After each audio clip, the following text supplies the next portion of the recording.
So wala na. Tara, bibili tayo ng bago.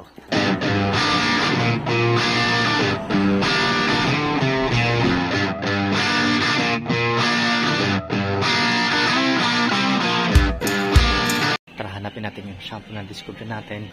So ito yung ginagamit kong shampoo for 2 to 3 months. At naubos na, kaya bumili ng bago. Kung hindi hiyang to sa inyo, may isa kong i-recommend.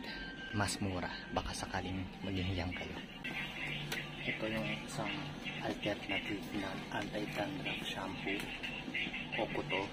So mas mura to compare dito. Ito 500 yen. Ito almost 2,000 yen.